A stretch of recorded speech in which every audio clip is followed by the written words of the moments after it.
everybody. Today we're going to be looking at our third and final pre-Columbian Mesoamerican civilization in the Americas. I know a lot of you are probably really familiar with from middle school, probably looking at like Native Americans in North America, whether it be the Iroquois, the Cherokee, tribes like that.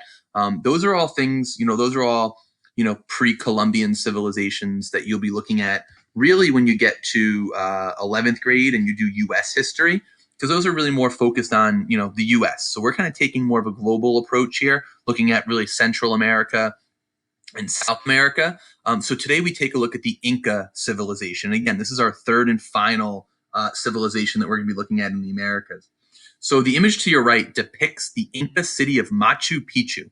So based upon the image that you see here, what are some challenges that this civilization may face based upon the surrounding geography of this region?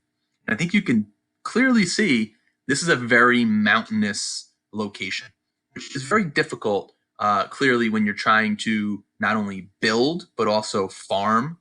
Farming in mountains can be difficult. Even communication and transportation can be very difficult. And just in general, just governing an empire that's very separated by mountains can be very difficult. So today we're going to take a look at how the Inca were able to sort of overcome the geographic challenges of the mountainous terrain located in the Andes in sort of Western South America, and how they're going to go about building up a large empire. So the Inca are going to create a large mountain empire, and I do have a video for you that you can go ahead and you can look at after you take a look at our screencast here. But where were the Inca located? So the Inca were located in what today would be Ecuador, Peru, Bolivia, Chile, Argentina, so really the west coast of South America. So it stretched from present-day Ecuador down south to Chile, right, located in the Andes Mountains on the western coast of South America. And this became the largest empire in the Americas. And their capital city was located at Cuzco in southern Peru.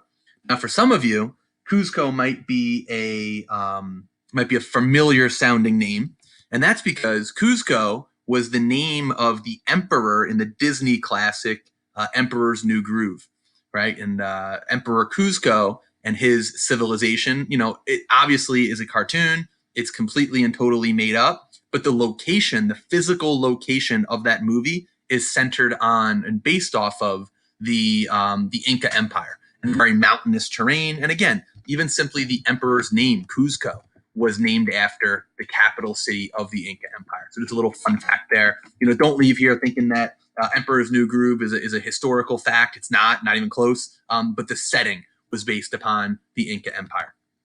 And so the beginnings of the Inca Empire, it was originally located in the high Andes Mountains. And as you can imagine, being an empire in the mountains has its advantages and disadvantages. Advantages might be it saves you and protects you from invasion, right? Because you're secluded, you're protected, you're isolated. But at the same time, it's difficult to farm, it's difficult to communicate, and it's difficult to travel. So they settled in the fertile valley known as Cuzco. By the year 1200s, they had established small regional kingdoms throughout the western coast of South America. And they developed very unique traditions and beliefs that you'll be looking at today. They believe that the ruler descended from the sun god. And this is sort of a common trend that you see in a lot of civilizations here, is the worshiping of some type of sun deity or sun god. Right? You see it in Egypt as well. It's really centered around this idea that the sun gives life, right? The sun gives heat, the sun gives light, and the sun allows crops to grow. So the sun was really seen as a very important part of life, obviously in all civilizations, even today. But it was seen as very, very, like godlike, right? Sun god was seen as somebody who was overlooking or looking over the prosperity of your civilization.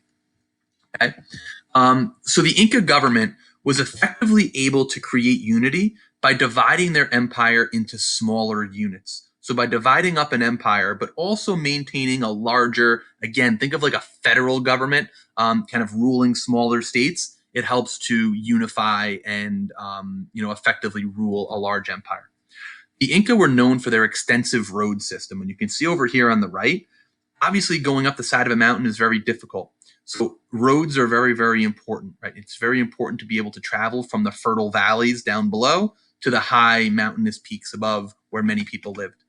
They imposed a single language, founded schools, and you can see over here, this is an example of an Inca, road.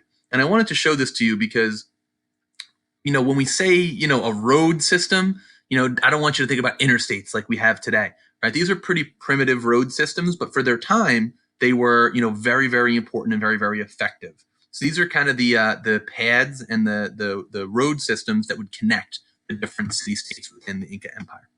Right, so today you're going to be going and you're going to be looking in folder 7.4, and you're going to be taking a look at the Inca and power within the Americas. Okay.